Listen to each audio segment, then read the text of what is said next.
We are minutes away from dinner. Minutes. And we'll be joining the masses in the queues for food in the next few minutes. But before we do that, a real pleasure to welcome Verosha Naidoo from Esri South Africa. Verosha, thanks so much for giving us a few minutes of your time. Welcome to the setup here. Thank you for having me and encouraging me to speak to your various guests and dignitaries. Tell me a bit about your role in this whole conference setup and what you do within that Esri space. Oh, okay. That's it's always great to have you, Pete. I think you're doing a great job. So thank you for that. So I think my role is quite vital. So I am the community program lead at Esri South Africa. I also lead the AEC market. AEC is architecture engineers and consulting companies. So I think it's important to actually bring these organizations to come for this user conference so that they actually are exposed to other organizations where GIS professionals are showcasing their solutions in South Africa to create sustainable and healthy communities.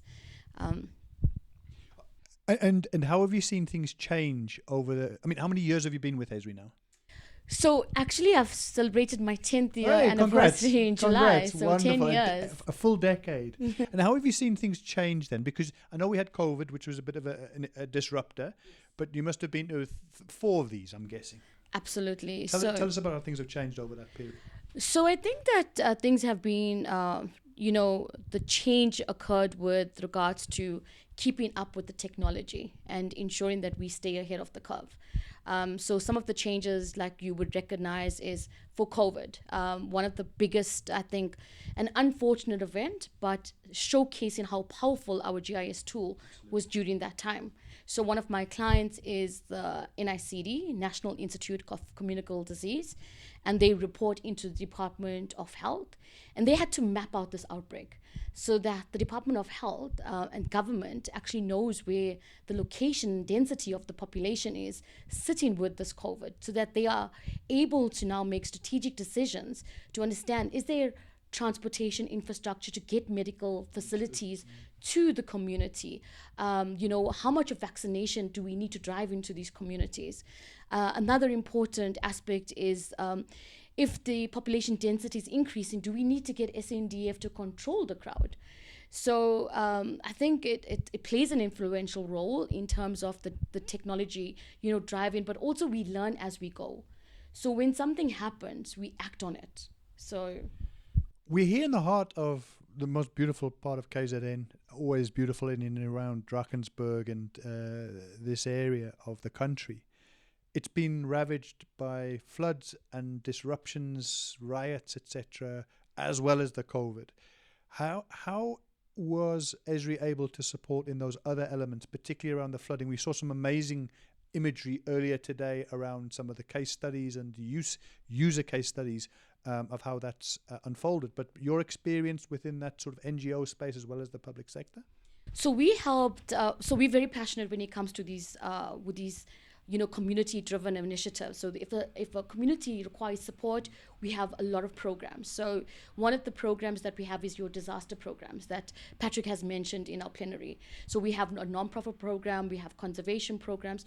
All of those programs are designed to basically ensure that we have healthier communities. So obviously, if something does have to happen and it's a one-time scenario and it's the first time that it has happened, we look at best practices that streamline from, Esri, our headquarters. And, we look at those solutions and we customize it to the South African market. So that's basically what it is. So we have a team of experts that works. You have a small team where you have your niche team where you have your utilities lead, your professional services. And if it's basically designed to that actual department, the team gets together as a project and they basically look at what is needed for that solution to go out. What are the best tools? What are the best practices? What are the research and development that has gone in to provide those solutions? Putting a conference like this together is a monumental task. I know, and having dealt with the team over the last few weeks, that this pressure builds. Now you're here, what is the things that you've really enjoyed in amongst the pressure that comes with having to make sure all your clients are looked after? But what is it you've particularly enjoyed over the last 24 hours? So the thing that I really enjoy is, welcoming clients from other regions. Just seeing them, and they obviously know me, and meeting them and greeting them. Because we always do this every 2 years, so Sure. it's a long time. It's not an annual thing. No, it's not an That's why annual. it's so special every 2 years. Absolutely.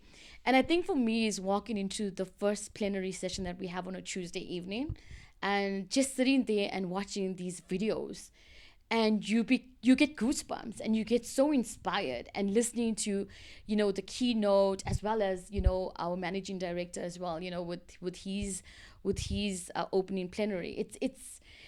It shows that Esri South Africa cares, and we really do care about our clients as well, when we take pride in making sure that we take care of them, and knowing them that we have around about 20 to 25 of our colleagues that are there to support them throughout their journey when it comes to geographic information systems. Unless you've been here, you won't really appreciate. 90% of people you see are smiling. 90% of people are happy and literally on it. It seems a very tight-knit community within Esri South Africa as your own team, but this whole community of GIS users seems to be a very special thing. It's very special. I think for us as as a South African community, I think in anything that we do, you can go to an international, you can go for a tour or a trip overseas, and once you see a South African at the airport, you almost feel like it's a place of belonging.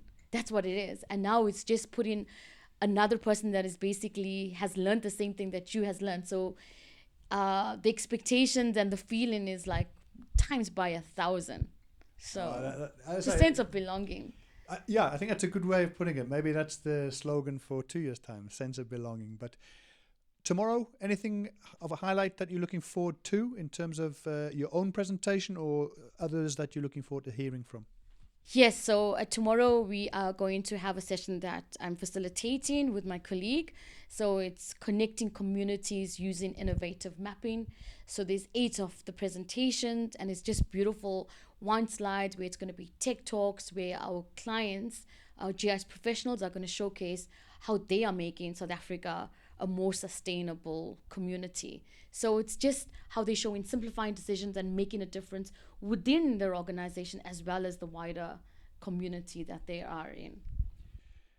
The slogan: innovate, connect, map. That's the three principles or slogans that you've chosen to use. Tell us a bit about how that came around and how you came to choose that. Okay, so that's obviously done with obviously Lawrence Sweden and some of the senior managers. And, over the years, I think our themes are very important. It basically showcases what we're going to show. Sets the tone Absolutely. From the start, right? 100%. So Connect is where we come through and, with the 500 of our guests, they come through and they connect, they network. And it's basically about talking about best practices. So if I'm hearing from someone that is actually doing something that's actually good, and I'm sitting down and I'm thinking, shoot, I can actually utilize this in one of my project deliverables. So it's about connecting in that regard. And then innovate is like looking at, other ways of actually doing processing much quicker, like artificial intelligence, machine learning. I mean, what really was so inspiring was listening to Danny Spillman when he spoke about the geographic approach. It never changes.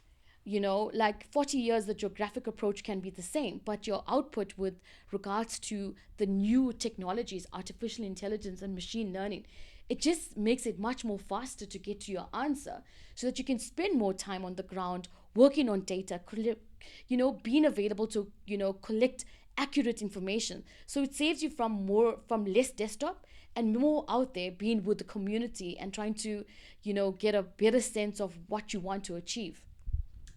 Well, all the best for tomorrow. Keep doing what you're doing. Try and get some rest. try and